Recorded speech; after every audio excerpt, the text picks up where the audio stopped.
Hey YouTube, and welcome back to my channel. Alright guys, so we are back to talk about Euphoria yet again. This time, Euphoria Season 2, Episode 6. Oh, I do not have the name of the episode. That doesn't matter. You can look that up on your own. If you haven't seen my review of Euphoria Season 2, Episode 5, I will link it up there on the little dash, or I'll just put it at the end of the video. If I don't put it up there, it'll be at the end of the video. So if you haven't seen that one, check that one out. I am going to, for this video, we're gonna do the same kind of style where we talk through it. I took my notes, but for this one I have divided what I'm talking about into parts, and I'll have like chapters on the video so that you can correspond, like in the description below, like, oh, I'm talking about this part, let me click that timestamp to make it a little bit easier. Somebody suggested that in the last video, and I was like, oh, definitely I would do that, because that a 58 long video like could be a little challenging for some people to like digest at one time. I know me personally, I'm like all for a 58-minute video. I'm like, please talk to me for 58 minutes while I clean my house, or like while I'm cleaning my, well, that's cleaning, I don't know, just run, like, you know, just talk to me for 58 minutes, that's fine. But I know some people like it in more digestible parts, so I have divided it for those of you who like to engage that way. And yeah, that's all for you. I'm here to serve. I'm here to please the people who love me. I love you back. Okay, all right. But let's just jump right into it, y'all. So let's talk about Season 2, Episode 6. So the last episode, as of you seeing this video, well, if you're watching this video when I upload it, then it's the last episode that's out. If you're watching it after Sunday, then there's a new episode out, and we'll just have to talk about that one later. Right? I think we will. Okay, cool. Anyway, let's just jump into it. Opening scene of this episode in Season 2, Episode 6, we open to see Rue sitting at the table, like really hunched over, kind of distressed, like trying to, I guess, debate whether or not she's gonna open this Jolly Rancher, or like trying to build up the strength to open this Jolly Rancher. At this point, we can see her in like the pitfalls of withdrawal, because we know in the last episode, we see her get like the fix of morphine. So at this point, I'm guessing it wears off, and she's like really feeling it. Which means that in the last episode, that was probably her coming home in the house. They don't address that, but we open on Rue and she's at home, so it's to be assumed that the last episode, episode 5, when we hear somebody coming in, that it was Rue. I like the small nods to like true addiction. I know that when people are on drugs, if they aren't able to get drugs like immediately and they're kind of facing withdrawal, sugar, it's a good band-aid, I guess, over until you're able to get another fix. Like sugar kind of simulates, I've never been on drugs, like, so I can't really speak to this, but I'm speaking from like what I feel like I know. And I think that when you're like in the throes of withdrawal and you don't have a fix immediately, you can use sugar to kind of suffice that feeling.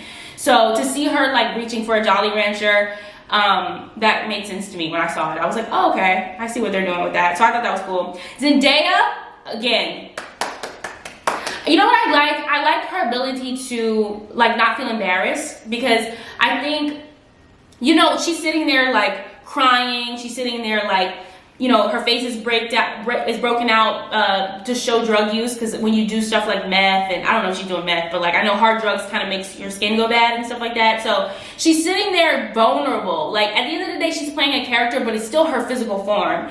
And she's having a snot. You know, she hit the Viola Davis snot. You guys know anything about Viola Davis? The beautiful, wonderful, amazing, talented Viola Davis. When she cries in things that she works on, she like snots and stuff like that, and people are like, that's that Viola cry. Like when you see her crying, you know, like it's, she's coming for it. And it's really cool to see Zendaya so young commit so hard. So I just wanted to say right there, kudos to Zendaya. Really, really great. The desperation, I can feel it, I believe it. She's doing amazing. I like the quietness of the home.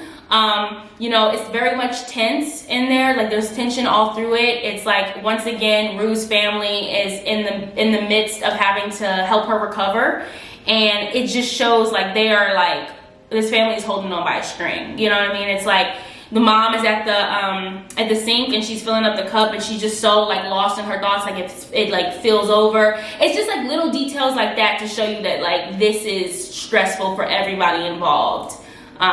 So it's really sad to see, because I think as the viewer, you're connected to Rue, and therefore you're connected to people who love her.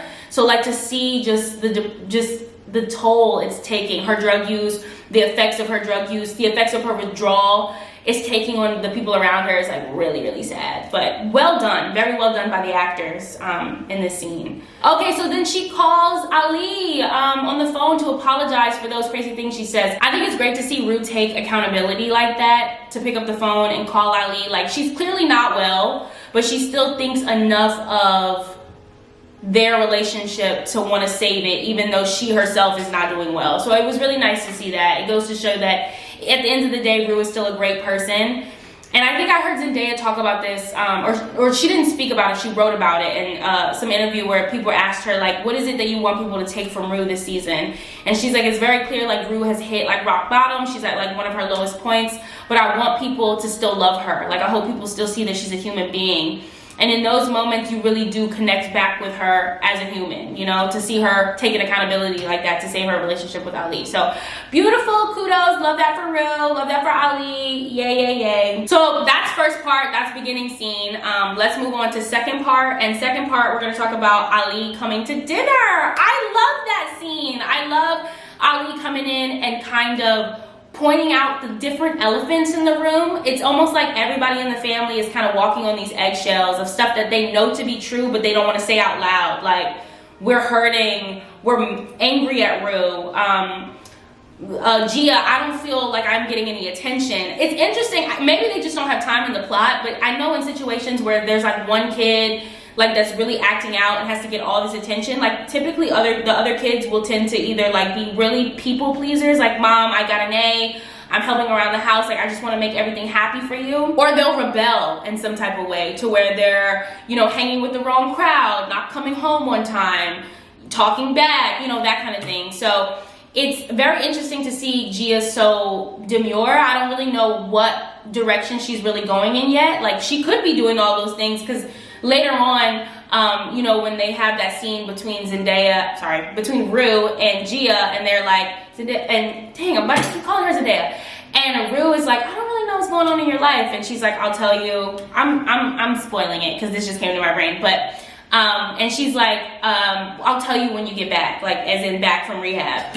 And so maybe Sam is kind of setting that up to show us that, like, behind the scenes Gia has been XYZ, but as of right now we really don't know. So it was nice to see Ali come in and point out, like, yo, Gia needs attention, you guys are hurting, it's okay to say that you're mad at Rue. I think that was needed, because like I said at the beginning scene, like, it was so tense, like just so quiet. All you hear is dang, her name is Rue.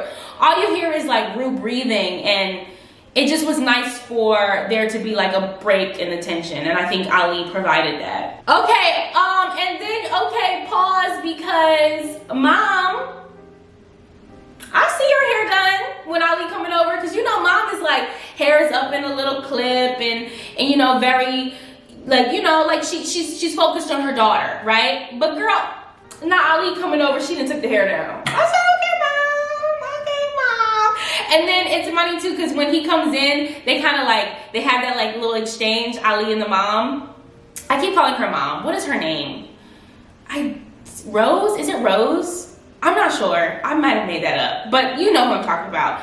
But Ali comes in and they have that little exchange, and Rue's like, what? Like, what? I know y'all, not y'all flirting during my pitfalls. Mom, go put your hair up, you know? But I just was like, okay, Mom, you know. So part two, it kind of bounces back and forth from like the different households. The characters don't really interact too much this episode. It's like, I feel like this episode was like an aftermath, because like episode 5 was crazy, as we know, we talked about last video. I feel like this episode served as like a where are they now, you know, like a lot of stuff happened, what's happening now type of situation. So it was cool to see like little intimate peeks in everybody's life. So part 2, we bounce. So we see Ali come in and they have that little cute funny exchange. Mom got her hair down, she's looking great. And then there's the whole, no, you're not helping me cook, Rue, because Rue's like, I'll help y'all cook. And he's like, no, you got diarrhea, babe. To the left, to the back. And the mom's like, yeah, go ahead. And Ali is like, you too, because we know you've been cleaning her. Get out. Like, and she's like, I was cleaning her, I'ma just, you know?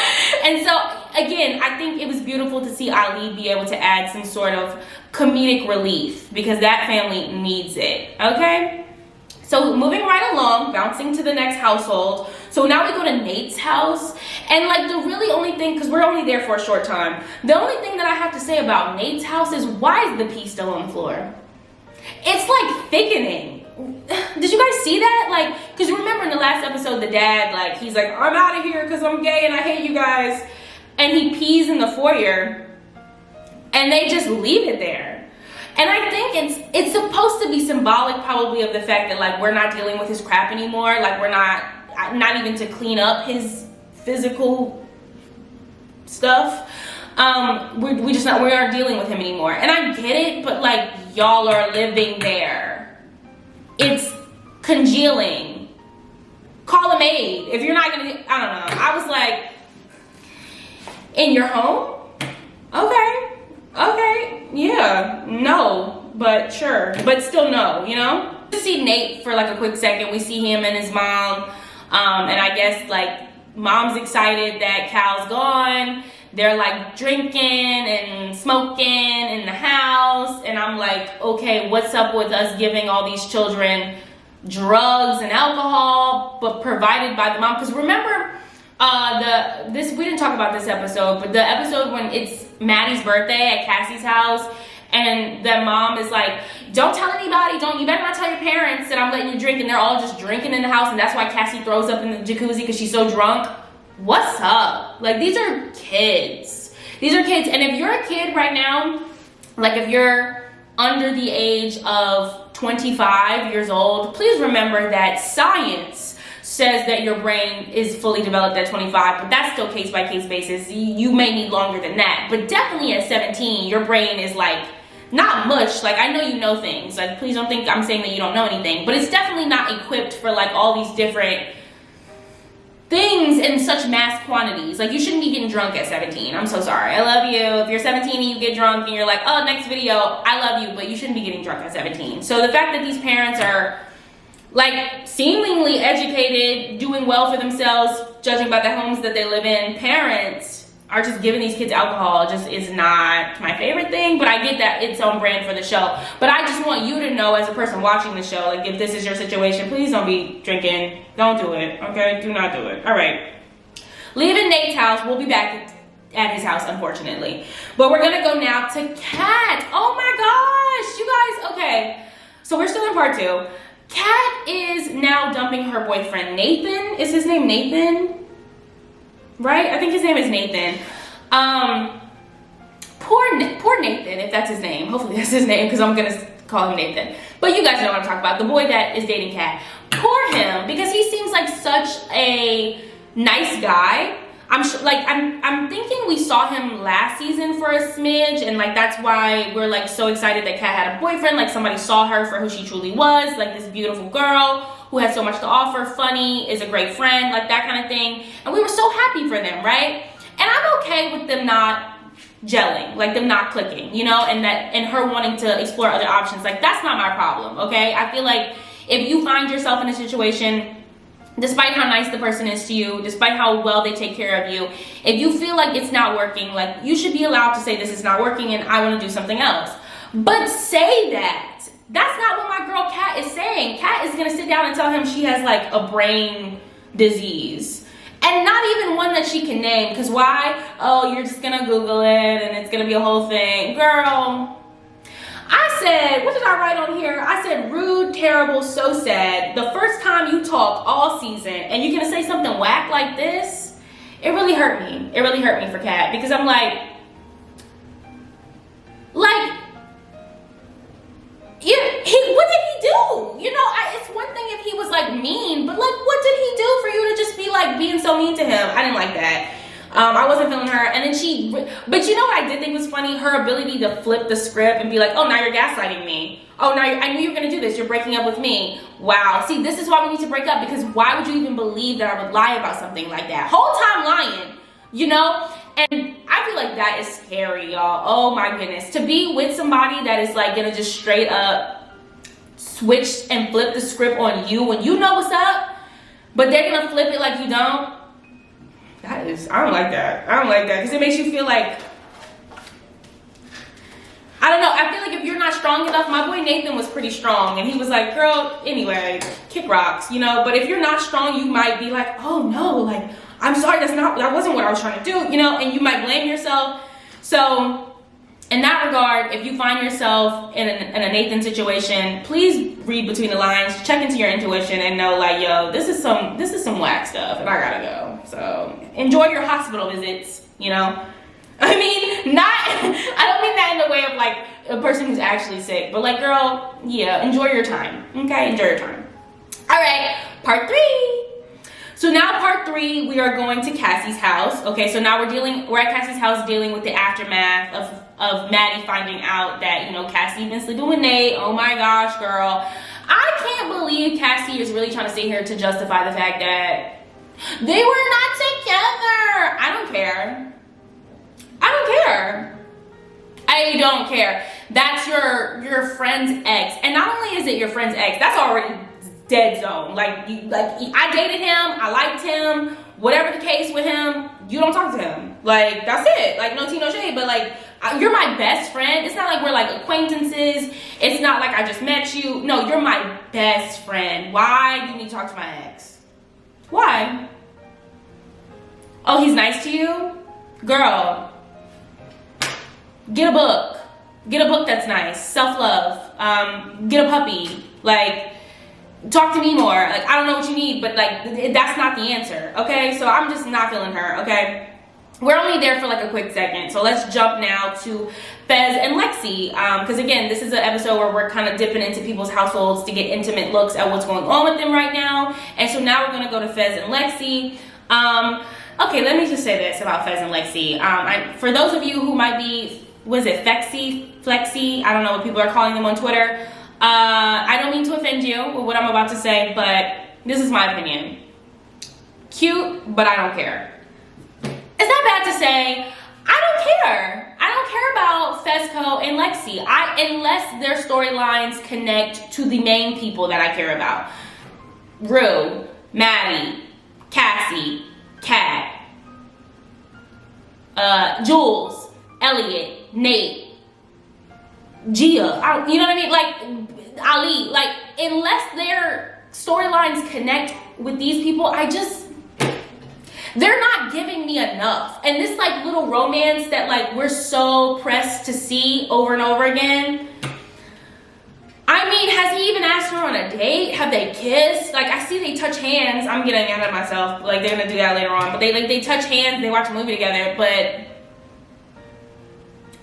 anyway, so now we're gonna go back to Nate's house.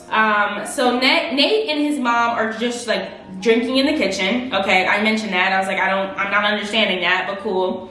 We were there for like 2 seconds, and now we're gonna go back to Cassie's house. So Cassie's like in an uproar. Oh my gosh, they don't want to break. I'm crying in every episode. I'm sure she has. I'm sure Sydney Sweeney, poor baby. I'm sure she has a headache this entire season because. How is she making herself cry? I want to know what she's thinking about. Because, you know, like, crying on camera is like method acting, right? That's like harnessing your own emotions in order to fit the storyline of the character you're playing. Character acting, if you will. What is she thinking about in her real life that is causing her to cry so effortlessly in every episode? It kind of is concerning if you think about it. Hopefully she's doing okay. We're thinking of you, Sid. We're thinking of you. But Cassie, baby, nobody feels sorry for you. Like, no one feels, it's so selfish what you were doing. You needed some attention. Like I said, get a puppy, call your sister. Your sister's literally living in the room with you, like reaching out, trying to talk to you, studying you so much that she's writing a play about you. Hang out with your sister.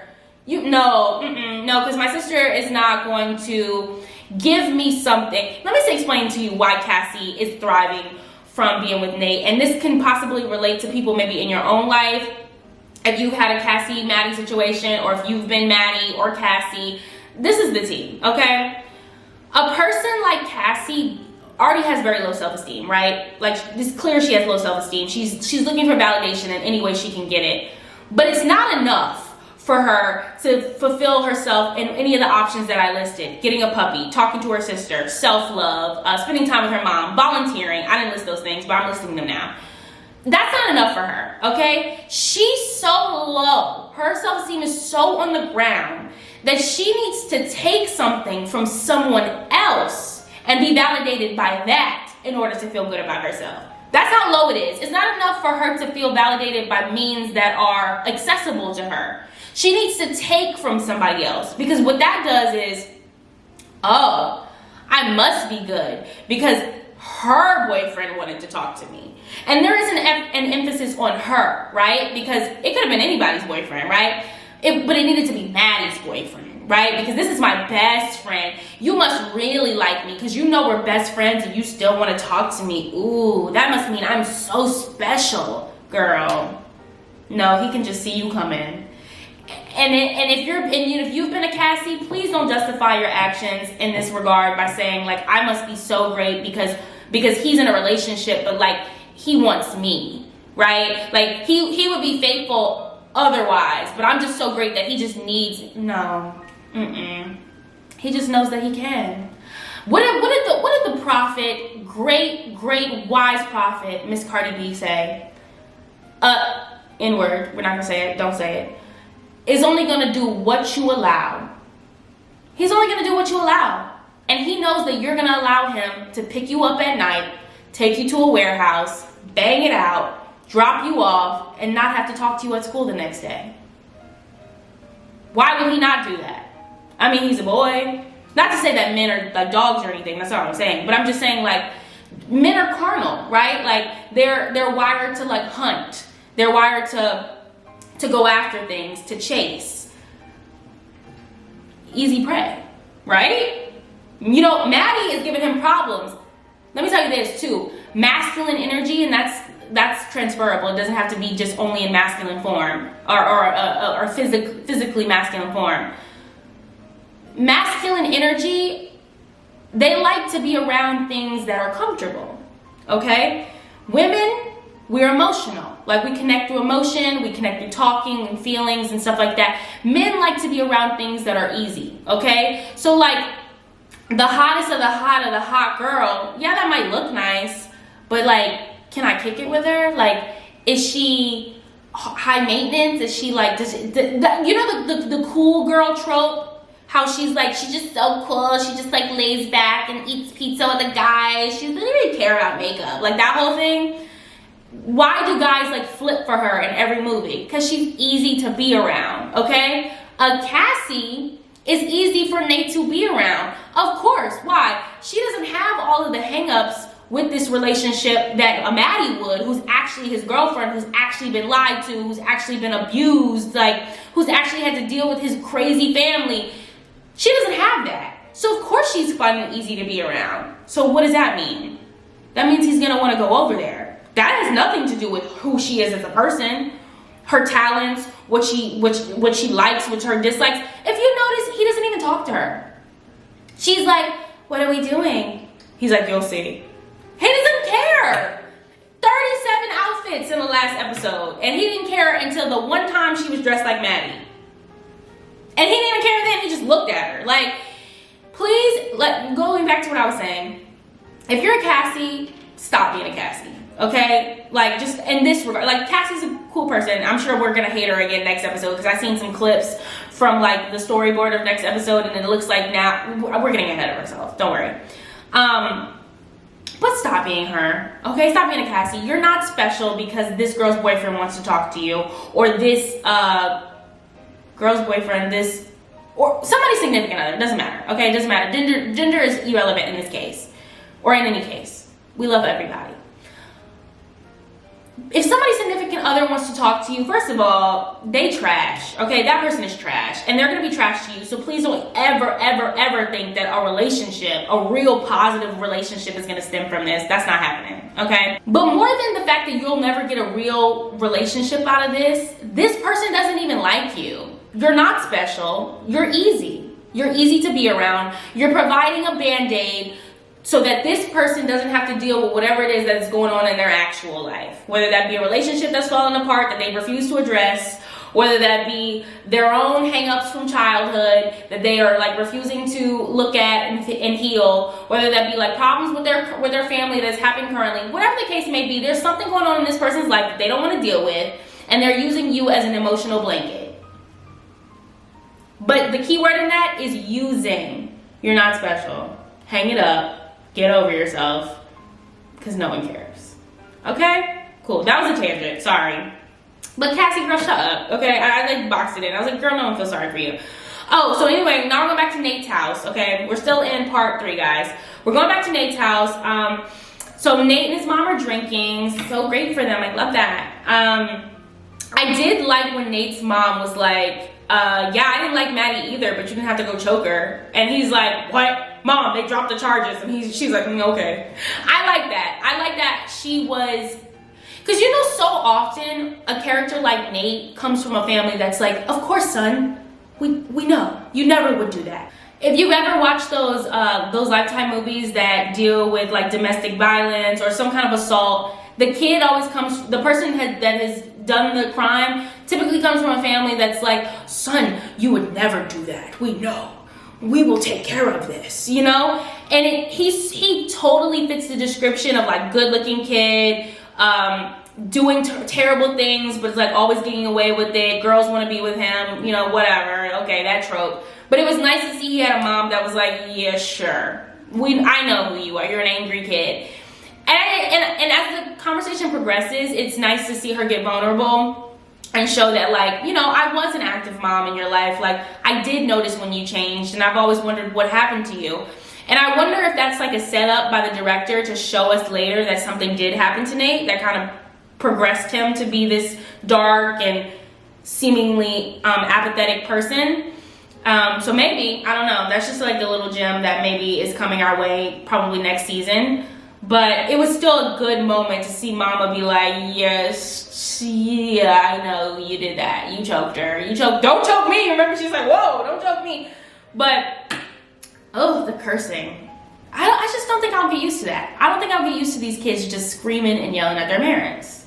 Oh, the charges, you sound like a fucking teenager. Like, you are a teenager, so I'm gonna need you to take it down, okay? Not in this house. Okay, not in this house, but I digress. Okay, and I'm not gonna tell Miss Nate's mom how to run her household, because it's clearly, you know, they just do whatever they want in there, because like we ain't even get the pee off the floor, so I know we're not worried about language. Okay, so now we're going back to Cassie's house. I know it gets a little like whoop whoop whoop, but that's how the episode was. It was like we're here. Okay, so we're back at Cassie's house. Girl, stop crying. Get up, get off that floor, screaming and hollering. Oh my goodness, get off that floor. But you know what? Oh, okay, sorry. I had a thought in my brain and I'm seeing it written and it makes sense to me. I wrote on here, I was like, I wonder if, because she's been crying all season, if the plan is to progress her story to where now she's gonna be like evil, like a just a numb girl that's like, I don't care, I took your man and what? Like I'm wondering if we go in there, right?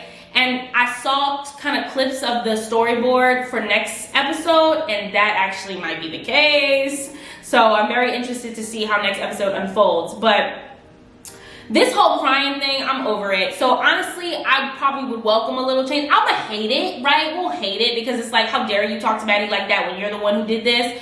But I'm a little open to seeing her give me something else other than tears.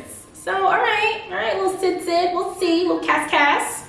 Okay, going back to Nate's house, he's yelling and cursing at his mom. Like, again, like I said, I don't understand that. Okay, we talked about that. Nate is kind of scary though, right? I guess that goes without saying, but he kind of gives me like might beat my mom up vibes. And you can kind of tell his mom is like scared. Like, even though she was like, oh, okay, don't choke me, I feel like I would call somebody for him. But I like how she was like, I'm not gonna drop the charges. You choke me, I'm clearing house. Like, it's over for you, done. You know, because yeah, let him know, because he looked like the type to shoot up the house. Talking a little too quickly. If you've seen the episode, you know what I'm saying. But that came out because it's in his nature. Like, that's just, I'm feeling it for him. Hopefully not though, right? Okay. So now we're going back to Cassie's house. We're almost to part 4, y'all. This is the last part of part 3. Going back to Cassie's house. Cassie is yelling again, or not Cassie again doing this, but like again with this notion in this series. Cassie is now yelling a little too loud. And so I'm wondering, in this house we're yelling? We're gonna take it down. We're in this house, you're yelling because you messed up. We're gonna take it down, okay? She's coming down there yelling a little too loud in this household for me. You yelling a little too loud in this household. Her mom's like, I never said you had low self-esteem or whatever. And she's like, you don't have to say it. I feel it. Like, okay, you said it. Like, you said it. So I don't know. What are you gonna do about it? You gonna change? Or are you just gonna go wait in that bathroom again and not let my girl Lexi use the bathroom because you're trying to wait to call Nate a million times? Also, so you know how we see Cassie like calling Nate like a bunch of times? Go to his house. I'm tripping? Like, pull up. Like, you've been there, you know where he lives. Like, we know you know where he lives. We know you know what his room looks like. We know you know what his mom and his parents look like in the morning when they're getting ready for. Go to his house. What is you doing in the bathtub, not letting my girl Lexi use the bathroom? Go to his house. You want to talk to him? Go to his house. Like, I don't know. You're getting on my nerves. Okay, so now let's go to part 4. Okay, so now we are at part 4. We're with Queen Maddy. I like Maddy. And I just feel like, aww, you know, because we see Maddy, she's babysitting. And which, just a little side note, I like to see Maddy babysitting. I think it gives her like humanistic qualities, because otherwise I felt like she was like really all about Nate. Her storyline was all about Nate. So it's nice to see her in like a more, not maternal, but it's nice to see her in a more human environment. Even though she's still got her little low-rise jeans and stuff like that on, it's just nice to see her like do teenage stuff, like babysit and stuff like that. Because God knows they don't do too much actual teenage things. Well, I guess it depends on the teenager, and that's the sad part of it all. But anyway, so we see Maddy, she's babysitting, and I wrote on here, I was like, Maddy's just really going through the motions of life, you guys. And I feel like I've been there. That's why I like really can relate to her.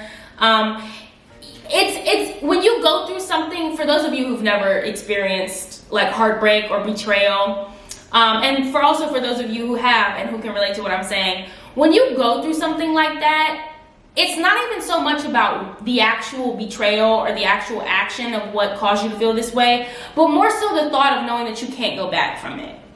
You know, it's like you have, like, let's say somebody that you're like super close to, you like you super love, has betrayed you in some way. It's more so about the fact that like you can't erase that. You can't take away the fact that you know that happened. And I think that hurts worse than what they actually did. And like I've been there, like where you just are like, I have to still do things. I still have obligations, but I don't feel like doing them. And you're just going through the motions. When I was at USC, for those of you who didn't, oh no, I told you guys in my 15 facts video, I went to USC and got my master's degree. I went to USC and got my master's degree, okay. That's like a sweetie lyric, not master's degree, but she said I went to USC and I got my college degree. Okay, anyway. Yeah, I was there and I was interning as a social worker. I studied social work, and I would have to go to the schools and like be with the kids and stuff like that. And like during my obligations, I was sad at that time. And I remember like going through the motions. Like I felt really like, oh, when I saw Maddy babysitting, so she's like doing childcare, and she's there, but she's not really there. I was like, oh girl, I know, I've been there, and it sucks. And sometimes, you know, you go through things and you're still there. And so it's like, as a person who, when you felt things in life before, you can look at her and just like really relate. So I related to her and I felt really sad. She's in Minka Kelly's closet, which I don't know the lady's name. So she's in Miss Minka's closet, okay? And she's trying on clothes like she always does. That lady has a beautiful closet, a beautiful house. I totally understand Maddy's, like, her desire to be in that closet and try on things. Like, it makes sense to me. I don't think I personally would be in that lady's closet trying on stuff, because that's a little weird. At least not that many times. Maybe I would have looked in there and been like, oh, this is pretty. But I definitely don't think I would have kept going in there. But anyway, so she's going in there, and then she gets the like text or whatever that the lady's about to come home, right? So she's like, okay, like let me unzip this and like put my clothes back on and go meet her. But then they pan over to that clock and we see it's a camera.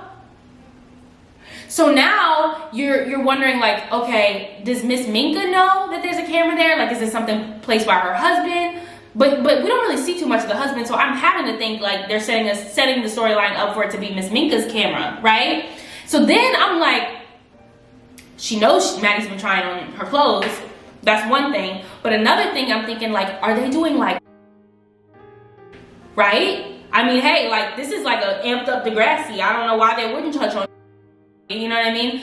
Because like this girl is physically taking off her clothing to try on other clothing in this closet, and they're recording it. What are they doing with this info? And it kind of seems like Miss Minka is like into Maddy a little bit, right? Like with the whole like, I think we should drink and get in the pool. And Maddy's like, okay. Again, adults offering children alcohol. I'm confused. But like, I don't know, she doesn't make any moves, but now that you know that there's a camera there and like somebody has seen Maddy get undressed, it just feels sketchy, right? It just feels like something like we have to watch out for. So I don't know, y'all. I don't know. I feel like Sam is dropping a lot of little boop, boop, boops that we have to address later. But like, Sam, do we have time? I think there's what, 2 more episodes? How are we gonna address like all these little gems you dropped? He's like, catch me in season 3 and I will explain. All I know is it better be when season 3 is supposed to come out. Cause I forgot.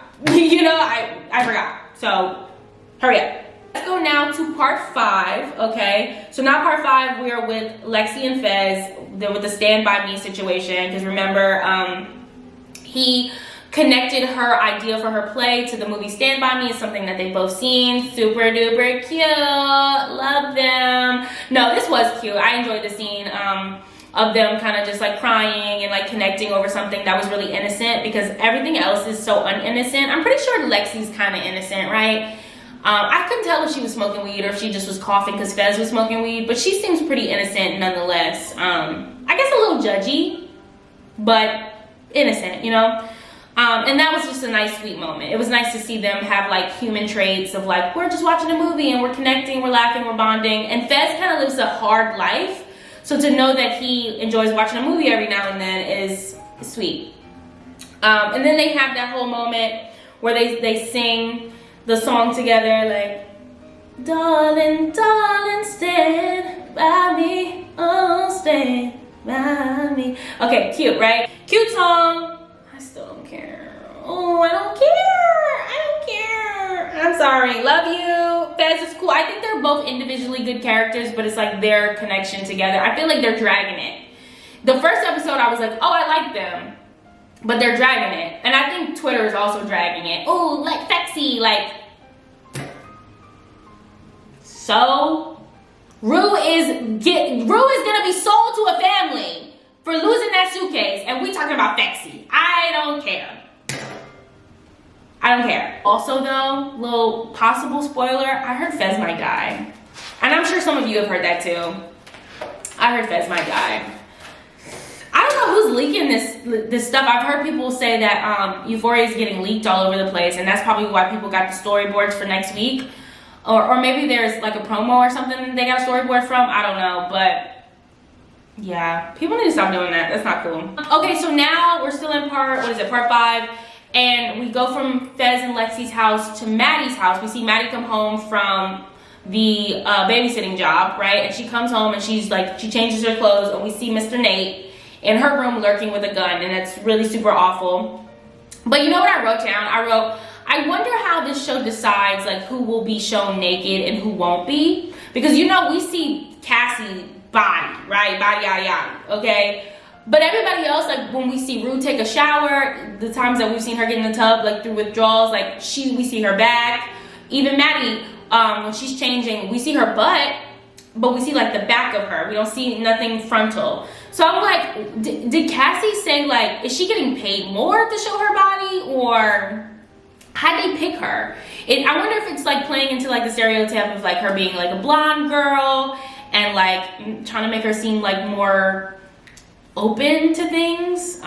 You know, like popular girl, not a lot going on, she has sex. I'm not really sure, but I'm just wondering like, how did they pick that? And if I was Sydney Sweeney, the girl who plays Cassie, I'd be like, yo, I'm not doing that. Nobody else is getting naked. I'm not getting naked. And I actually heard on social media that she apparently like asked him to not include so many naked scenes. I don't know if that means that he like didn't have, or like he had written out some more scenes and she was like, I don't want to do all those and this is what we came up with, or if they filmed more than these and she was just like, hey, is it cool if we don't put all those in and we just put like maybe a few?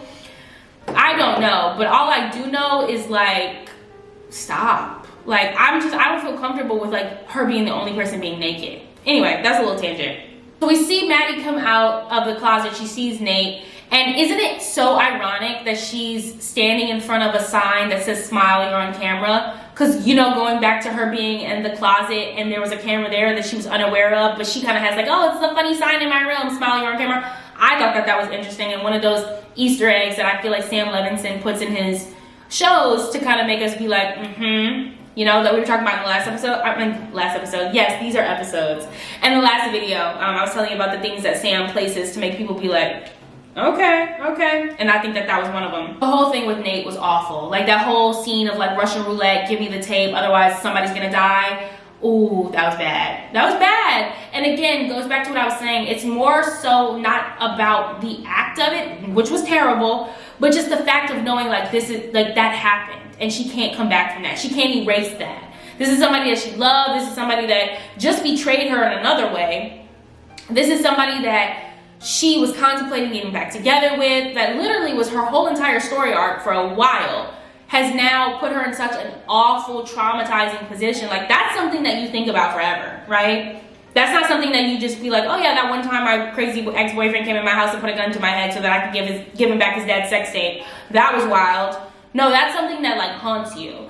And dang, man, I know it's a show, but like imagine if that was real. And I'm sure it is real for some people, right? Like that's happened to somebody. That didn't just come out of thin air. Like that has happened to somebody, and like that's awful. That's so bad. Okay, so part six sees Nate now going to Jules' house to give her said tape that he has just traumatized Maddy for.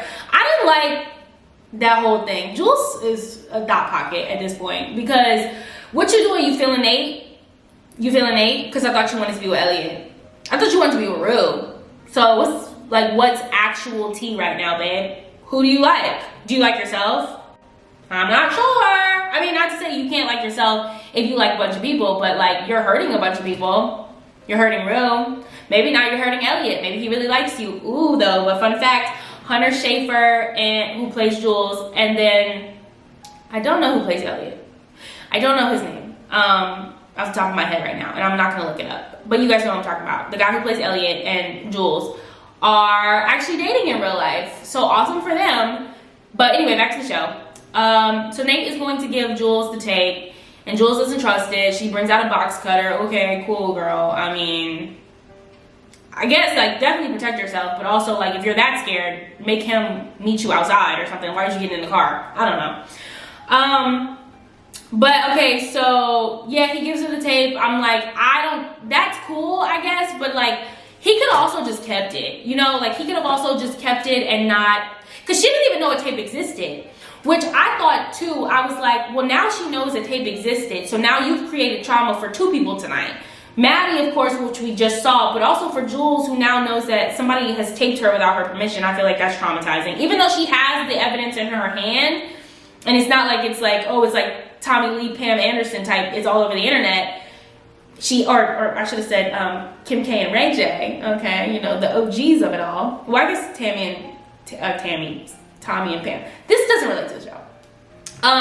She has her the evidence or whatever in her hand, but still like she could have probably went her whole life without knowing that it existed. Especially like if you got it from the person who might have leaked it, you didn't have to tell her that, you know? So I guess he trying to get brownie points with her, like to make her think that he's a good guy, because I guess he actually does like her. But yeah, okay, so now so Jules knows now that there was a tape being made, so I feel traumatic for her. I would be like, whoa, that's awful. But she probably gonna justify it as like, he's so sweet. And then, you know, he hits her with that, everything I said, I meant it. And she's like, same here. You gonna be with Nate? Is Maddy gonna have to get violent with you too? Like, I'm sorry, like, we can't all be with Nate. We all can't be with Nate. We shouldn't. No one should be with Nate. Like, but we can't all be with Nate. Anyway, now we leave Jules' house. Nate is leaving Jules' house and he calls Cassie. Don't even, oh my gosh, with the just like, I'll be out there in 15 minutes, pack a suitcase. Okay. Love you. Not I love you. Love you. Okay, there's a difference. Love you. I love you too. Girl, we know. Shut up. She got daddy issues to the max, right? Because I guess her dad left her, so like she just needs male justification. But again, she wants to feel real special, so it can't just be any male. It can't be a single male because that's not going to be enough for her. She has to know that she took something from somebody because that's how special she is. He likes me so much that he ruined his situation with you to be with me because I'm so special. No.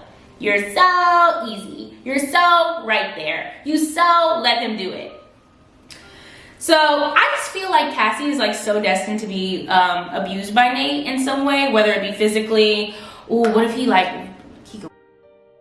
Like, you know, that happens. Like people who are like actively, you know, consensually having sex do get, and I can see him like her wanting to talk, right? Her wanting to like, let's get to know each other, and him just being like, no, I want to have sex with you, and like something like that could totally happen.